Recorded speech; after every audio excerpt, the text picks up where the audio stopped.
आज हम संख्या यानी नंबर्स की बात करेंगे। नंबर्स जो हमारे दैनिक जीवन में प्रयोग किए जाते हैं। तो नंबर्स क्या होते हैं? नंबर्स किसी चीज़ को काउंट करने, मापने व लेबल करने में, जैसे टेलीफोन नंबर्स, कोड्स इत्यादि में प्रयोग किए जाते हैं। इससे पहले कि हम विस्तार में बात करें, हमें दो विभिन्न टर्म्स के बारे में बात कर लेना चाहिए। पहला अंक प्रणाली यानी न्यूमरल सिस्टम और दूसरा संख्या प्रणाली यानी नंबर सिस्टम। न्यूमरल सिस्टम या सिस्टम ऑफ न्यूमरेशन नंबर्स को व्यक्त यानी एक्सप्रेस करने का एक तरीका है। किसी नंबर्स को एक्सप्रेस करने के कई तरीके होते हैं।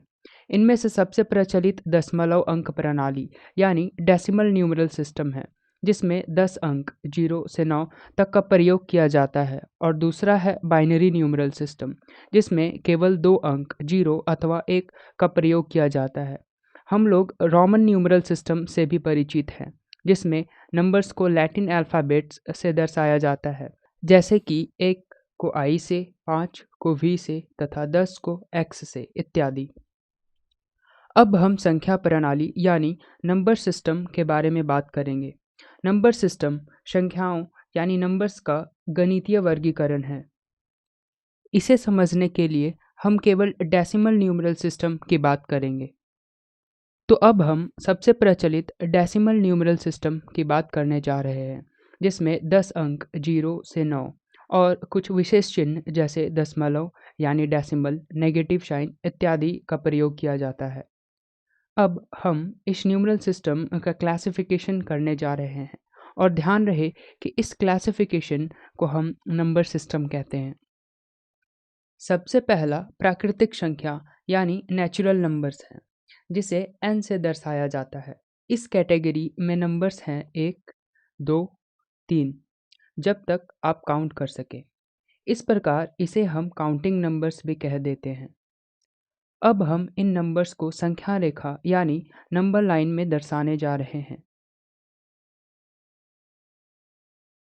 इस प्रकार रेड बास्केट में रखे नंबर्स नेचुरल नंबर्स हुए। अब हम नेचुरल नंबर्स के पहले शून्य यानी ज़ीरो को रखने जा रहे हैं। इस प्रकार नंबर्स के इस नए सेट को पूर्ण संख्या यानी होल नंबर्स कहते हैं। ठीक वैसे ही ज़ीरो को नंबर लाइन पर रख देते हैं। और अब ब्लू बास्केट में रखे नंबर्स होल नंबर्स हुए। क्या होगा यदि हम अभी तक जितने नंबर्स के बारे में पढ़े हैं, उनमें से x का वैल्यू इस इक्वेशन में रखें। x + 5 = 3। चलिए कोशिश करते हैं।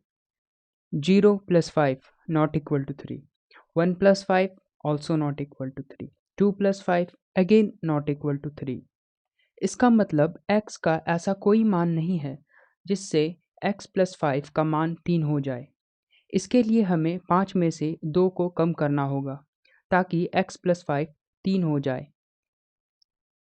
इस घटती यानी डिक्रीमेंट को नेगेटिव साइन से दर्शाया जाता है।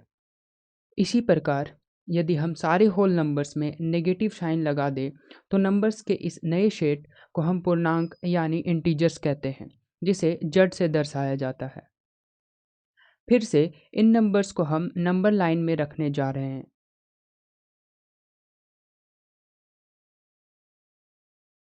और अब स्काई ब्लू बास्केट के साथ अन्य छोटे बास्केट में रखे नंबर्स इंटीजर्स कहलाए। ठीक है, अब आगे देखते हैं। मान लीजिए कि मेरे पास 1 केजी सेब है और उसमें से आधा केजी सेब हम मेरे भाई को देना चाहते हैं। अब हम आधा यानी हाफ को कैसे दर्शाएंगे? फिर हम इस नंबर को दर्शाने के लिए प्रॉब्लम में फंस गए। इस प्रकार हमें एक नए नंबर्स के सेट को डिफाइन करना होगा। तो अब हम इस सेब को 2 भागों में बांट देते हैं, जिसे 1/2 यानी 1/2 से दर्शाया जाएगा। इसका मतलब होता है कि हम एक चीज़ को 2 बराबर भागों में बांट रहे हैं। ठीक इसी प्रकार हम कोई भी संख्या को कितने भी भाग में बांट सकते हैं, जैसे कि 3 को 4 भाग में बांटना। इस प्रकार हम नंबर्स के नए सेट को खोज लिए हैं, जिसे हम परिमेय संख्या यानी रैशनल नंबर्स कहते हैं। और एक्सप्रेशन a/b को हम भिन्न यानी फ्रैक्शन कहते हैं।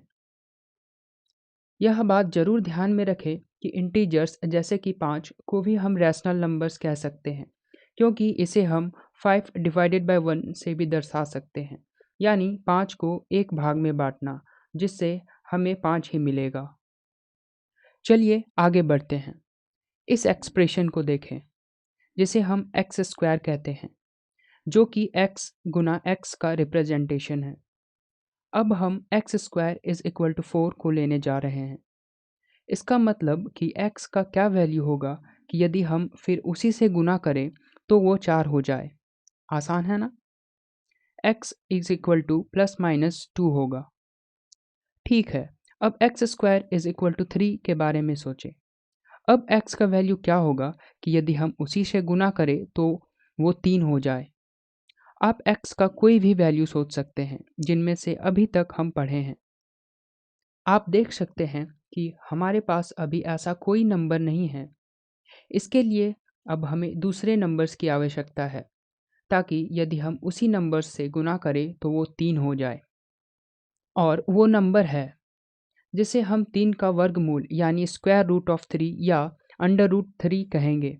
इस प्रकार under root 3 into under root 3 is equal to 3 होगा, या under root -3 into under root -3 is equal to 3 होगा। इस प्रकार हम इस नए नंबर्स के सेट को अपरिमेय संख्या यानी इरेशनल नंबर्स कहते हैं, जिसे क्यू डैश से दर्शाया जाता है। और रैशनल और इरेशनल नंबर को मिला दिया जाए तो इसे हम रियल नंबर्स कहते हैं, जिसे आर से दर्शाया जाता है। यह ध्यान में रखें कि रियल नंबर्स को हम डेसिमल फॉर्म में भी दर्शा सकते हैं, जैसे 1 डिवाइडेड बाई 2 बराबर 0.5, अंडर रूट 2 बराबर 1.414, जिसके बारे में हम अलग वीडियो में बात करेंगे। फिर से इन नंबर्स को हम नंबर लाइन में रखने जा रहे हैं, और अब ग्रीन बास्केट में रखे नंबर्स रियल नंबर्स हुए। यहाँ हमने केवल इरेशनल नंबर्स को दर्शाया है, न कि रैशनल और इरेशनल नंबर्स दोनों को, ताकि नंबर्स के ओवरक्राउडिंग को कम कर सके। आप इसके बारे में ज़रूर सोच रहे होंगे कि इरेशनल नंबर जैसे कि अंडर रूट 2 को कैसे माप सकते हैं। यह पाइथागोरस थ्योरम से आता है। आप इस राइट एंगल ट्रायंगल में देख सकते हैं कि यदि हम परपेंडिकुलर और बेस के रिस्पेक्टिव वैल्यूज़ को इस इक्वेशन में रखें तो हमें हाइपोटेनियस का मान अंडर रूट 2 मिलेगा। इसी प्रकार हम दूसरे इरेशनल नंबर्स को भी माप सकते हैं। एक आखिरी मिनट, आप इस इक्वेशन के बारे में सोचें। अब आपको क्या लगता है कि x का वैल्यू क्या होगा कि यदि हम उसी से गुना करें तो वो -1 हो जाए। आप वीडियो को पॉज कर सकते हैं और इसे भी देख सकते हैं, ताकि आप x का वैल्यू खोज सकें। और आपको नहीं मिला, है ना?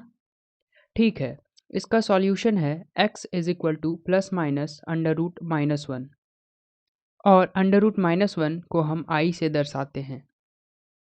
लेकिन ये नंबर अजीब है, इसे हम माप नहीं सकते। इसकी वजह से हम इसे रियल नंबर लाइन में भी नहीं रख सकते। चलिए कुछ और एग्जाम्पल्स देखते हैं। Under root -2 is equal to under root 2 into under root -1 is equal to under root 2 into i. Under root -4 is equal to under root 4 into under root -1 is equal to 2 into under root -1 is equal to 2i। तो अब हमें ना सिर्फ नए numbers की, बल्कि हमें अब एक नए नंबर लाइन की भी ज़रूरत है, और इस नंबर लाइन को हम इमेजिनरी नंबर लाइन और इन नंबर्स को काल्पनिक संख्या यानी इमेजिनरी नंबर्स कहते हैं। अब यदि हम रियल और इमेजिनरी नंबर्स को a+bi के फॉर्म में लिखें तो इन्हें हम जटिल संख्या यानी कॉम्प्लेक्स नंबर्स कहते हैं, जहां a और b रियल है। उदाहरण के लिए 4 + 3i, 5 + √2i इत्यादि। अब हम इन नंबर्स को नए बास्केट में रखने जा रहे हैं।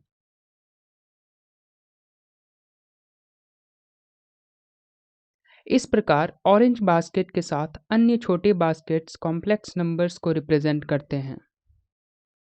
रुकिए, क्या हमने सारे नंबर्स को पढ़ लिए हैं? इन इक्वेशंस के बारे में सोचें। क्या हमें नंबर्स के अन्य शेड्स की आवश्यकता है? इसे आप कमेंट सेक्शन में डिस्कस करें।